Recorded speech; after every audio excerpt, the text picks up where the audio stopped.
कुछ एक छोटी छोटी बातें हैं जिनके ऊपर हमने विशेष तौर पर ध्यान रखना होगा।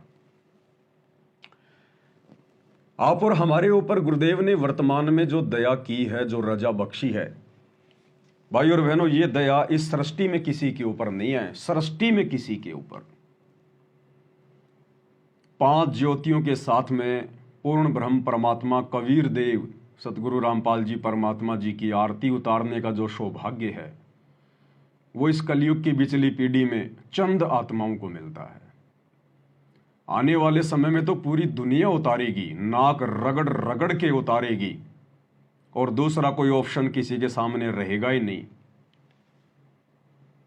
जब दुनिया की आंखें खुलेंगी महाविनाश के समय में 2028 के आसपास, जब मुसलमान भाई परेशान हो चुके होंगे, थक चुके होंगे, अपने अल्लाह को पुकार पुकार के मस्जिदों में सिजदा कर करके, लेकिन उस महाविनाश के समय में जब उनकी किसी प्रकार की कोई भी सहायता कहीं से नहीं होगी, और जब पता चलेगा कि वर्तमान में धरती पर तो एकमात्र अल्लाह एक ही है, सतगुरु रामपाल जी के रूप में आया हुआ है, तो मुसलमान धर्म के भाई बहनों की चौंध टूटेगी कि इन हमारे धर्म गुरुओं ने, मुल्ला मौलवियों ने, उलेमाओं ने, काजियों ने हमारे को गुमराह करके रखा हुआ था कि अल्लाह बेचून है, अल्लाह निराकार है, अल्लाह धरती पे नहीं आता, अल्लाह कभी मनुष्य के रूप में नहीं आता। तो इनका मोतियाबिंद हटेगा। इनकी आंखों के ऊपर जो मुसलमान धर्म के धर्म गुरुओं ने जो अज्ञानता का पर्दा डाल रखा है, अल्लाह को निराकार कह के, इनका वो पर्दा हटेगा और सतगुरु रामपाल जी के चरणों में नाक रगड़नी पड़ेगी अंत में, और ये 5 ज्योति के साथ आरती उतारनी पड़ेगी और मानव धर्म को अपनाना पड़ेगा, क्योंकि पता चल जाएगा कि मुसलमान धर्म तो शैतान का चलाया हुआ है, सच्चे खुदा अल्लाह कबीर का नहीं है। इसी प्रकार हिंदू धर्म के मानने वाले जो अपने आप को सनातनी कह रहे हैं, जानते ही नहीं सनातन का सह भी।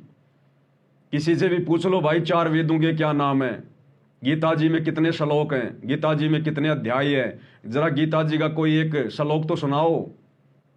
99.99% हिंदुओं को नहीं पता ये बात है, और कहते हैं हम सनातनी, हम सनातनी। तो इनका भी भ्रम टूटेगा सन 2028 के आसपास, महाविनाशकारी समय के उस समय पे, जब ये थक चुके होंगे अपने देवी देवताओं के आगे नाक रगड़ रगड़ के, मंदिरों में जा जाके प्रार्थनाएं कर करके, और जब उस महाविनाशकारी समय में, जिस समय अकाल, बाढ़, भूकंप, वायरस, महामारी, युद्ध, गृह युद्ध, उस समय जब कोई भी इनकी सहायता के लिए नहीं आएगा, तो अंत में अपनी जान बचाने के लिए मजबूरन सतगुरु रामपाल जी इस कल्कि भगवान के चरणों में आना पड़ेगा। इसी प्रकार ईसाइयों को और सिखों को अपनी वो परंपरागत पूजा पाठ को छोड़कर सतगुरु रामपाल जी के चरणों में नाक रगड़ना पड़ेगा। दूसरा ऑप्शन धरती पर नहीं मिलेगा। परंतु आप और हमारा सौभाग्य है कि आज हम अपने गुरुदेव भगवान की परमात्मा के रूप में पहचान कर पाए, और ये पहचान उनकी विशेष रजा के बिना, उनके विशेष आशीर्वाद के बिना नहीं हो सकता। गुरुदेव जिन आत्माओं पर दया बख्शेंगे, रजा करेंगे, जिन आत्माओं से अपनी पहचान करवाएंगे, वही आत्माएं सतगुरु रामपाल जी में कबीर भगवान को देख सकती हैं। अन्यथा भाई और बहनों, चाहे आप 24 घंटे उनकी गोद में बैठे रहिए, आपको आभास भी नहीं होगा कि सतगुरु रामपाल जी कौन परम शक्ति है। और इसका सबसे बड़ा उदाहरण है सतगुरु रामपाल जी का कलयुगी परिवार।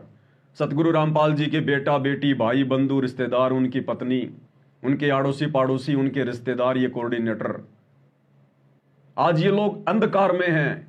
ये लोग सतगुरु रामपाल जी को मानुष समझते हैं। मानुष अपने जैसा मनुष्य, मां के गर्भ से जन्म लेकर आए हुआ एक आम व्यक्ति मानते हैं, और एक दाढ़ी मूछ वाली कबीर जी की समझे जाने वाली बेजुबान, मुर्दा, नकली फोटो को, जो उनके महीने में कबीर प्रकट दिवस मनाकर अपना भगवान मानकर पूज रहे हैं, इनकी बुद्धि को चोर हर ले गए। चोर, पत्थर पड़े इनकी बुद्धि पर।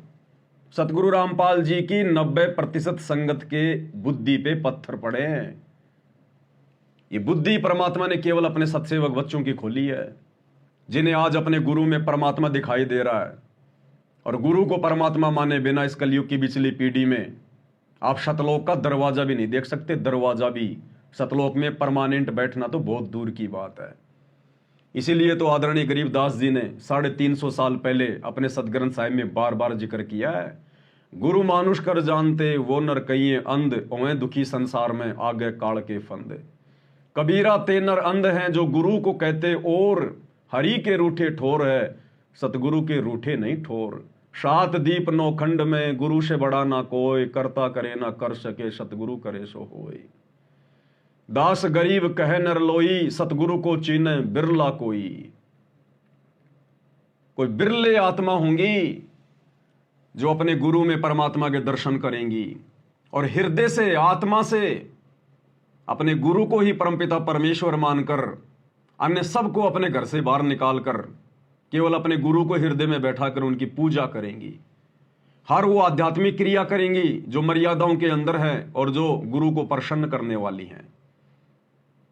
तो इस पृथ्वी पर आज वर्तमान में, बल्कि यूं कहिए पूरे 21 ब्रह्मांड में केवल आप और हम चंद सत्सेवक भाई बहनों का ये भाग्य उदय हुआ है।